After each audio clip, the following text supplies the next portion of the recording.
नमस्कार दोस्तों, स्वागत है आपका भारत स्टोरी में। आज है संडे और आज हम फिर आपके समक्ष उपस्थित हुए हैं एक नई क्राइम स्टोरी के साथ। क्राइम स्टोरी जो कि आपके मन को झकझोर कर रख देगी। 2 जुलाई 1995, स्थान नई दिल्ली, गोल मार्केट। रात को करीब 8:30 बजे सरकारी क्वार्टर के फ्लैट नंबर 8/2 से गोलियां चलने की आवाज़ आती है। गोलियों की आवाज़ जब आस पड़ोस में पहुंची तो लोगों को लगा कि शायद कोई पटाखे फोड़ रहा है, लेकिन थोड़ी ही देर बाद एक व्यक्ति फ्लैट से नीचे उतरता है और अपनी कार की ओर जाता है। व्यक्ति के हाथ में एक बड़ा सा पॉलीथीन का बैग भी था।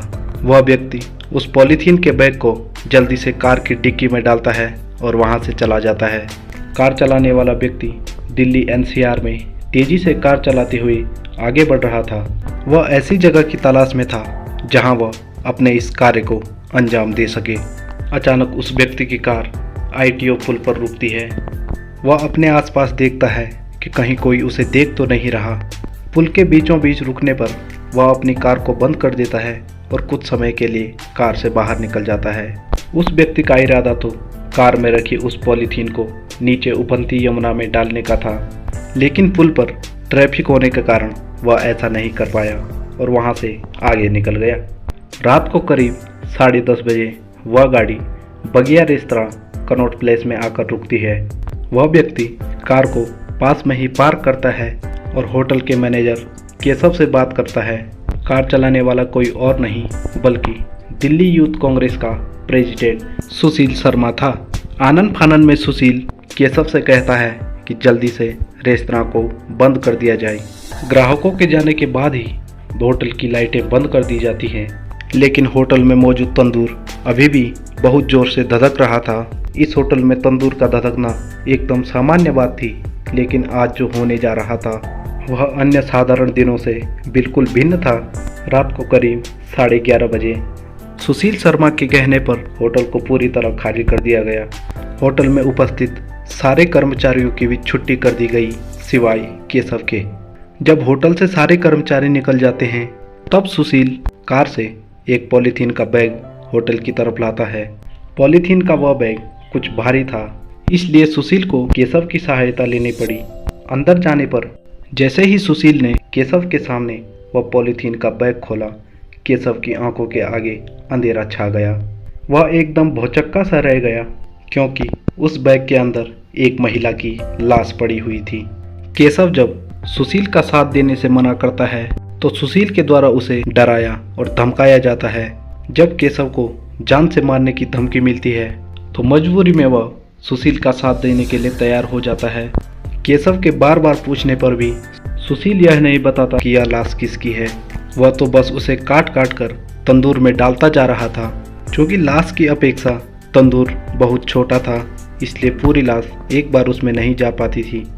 सुशील जल्दी से जल्दी इस लाश को ठिकाने लगाना चाहता था। इस कार्य को करने के लिए उसने अब तंदूर में बटर डालना शुरू कर दिया।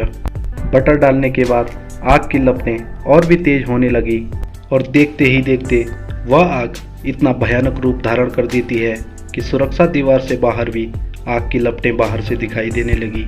सुशील के होटल के बाहर ही एक सब्जी बेचने वाली भी रहती थी।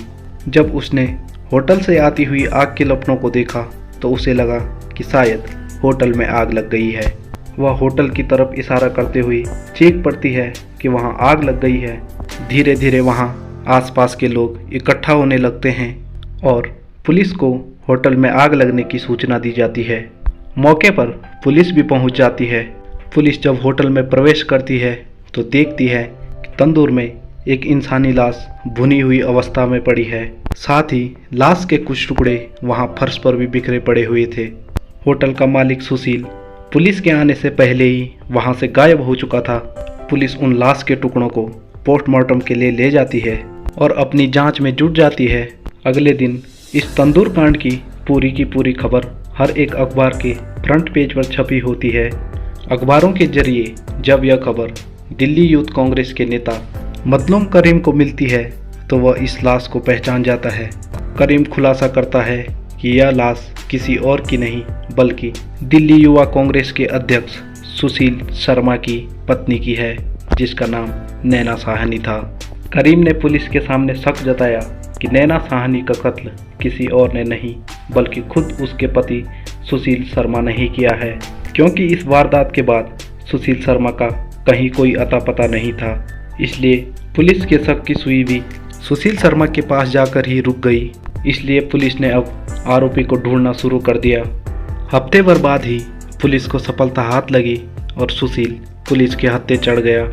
पूछताछ करने पर सुशील पुलिस को बताता है कि उसे अपने बीवी पर शक था कि वह किसी और से बात करती है, साथ ही उसके किसी के साथ संबंध भी हैं। इस बात को लेकर दोनों के बीच झगड़ा हुआ करता था। सुशील बताता है कि जब वह 2 जुलाई की रात को अपने घर पर वापस आया तभी उसकी पत्नी फ़ोन पर किसी के साथ बात कर रही थी। सुशील को देखते ही उसने फ़ोन को कट कर दिया। सुशील ने जब नंबर को रिडायल किया तो दूसरी तरफ दिल्ली युवा कांग्रेस का नेता करीम मकबूल था, जिसके साथ उसकी पत्नी बात कर रही थी। सुशील इस बात से बेहद आग बबूला हो गया और इसी बीच गुस्से में आकर उसने घर में पड़ी रिवॉल्वर से अपनी पत्नी नैना के ऊपर ताबड़तोड़ फायरिंग कर दी। ताबड़तोड़ गोलियां लगने से नैना की उसी समय मौत हो गई। जब सुशील को लाश को ठिकाने लगाने के लिए कोई जगह नहीं मिली तब उसने अपने ही होटल में तंदूर का इस्तेमाल करना उचित समझा और नैना की लगभग आधी लाश को तंदूर में जला दिया। आग की लपटों के कारण जब बाहर शोरगुल होने लगा तो वह नैना की आधी लाश को छोड़कर वहां से फरार हो गया। पुलिस ने सुशील को निचली अदालत में पेश किया, जहां अदालत ने उसे फांसी की सज़ा सुनाई। हाई कोर्ट ने भी उसकी फांसी की सज़ा को बरकरार रखा। सुशील ने अपनी फांसी की सज़ा को सुप्रीम कोर्ट में अपील किया तो सुप्रीम कोर्ट ने उसकी फांसी की सज़ा को पलटकर उम्र कैद में बदल दिया। सुप्रीम कोर्ट का कहना था कि सुशील कोई पेशेवर हत्यारा नहीं है और ना ही इससे पहले सुशील के खिलाफ कोई क्रिमिनल रिकॉर्ड था। इसलिए दया का रुख अपनाते हुए सुप्रीम कोर्ट ने उसकी फांसी की सज़ा को उम्र कैद की सज़ा में तब्दील कर दिया था। फाइनली 23 साल जेल में काटने के बाद दिसंबर 2018 में सुशील को रिहा कर दिया गया। सुशील की रिहाई के पक्ष और विपक्ष में आप लोगों की क्या राय है, हमें कमेंट के माध्यम से ज़रूर बताएं। साथ ही हर संडे क्राइम की कहानियां सुनने के लिए हमारे यूट्यूब चैनल भारत स्टोरी को भी ज़रूर सब्सक्राइब करें। मिलते हैं एक नई कहानी के साथ। स्वस्थ रहें, मस्त रहें और यूं ही कहानियां सुनते रहें। धन्यवाद।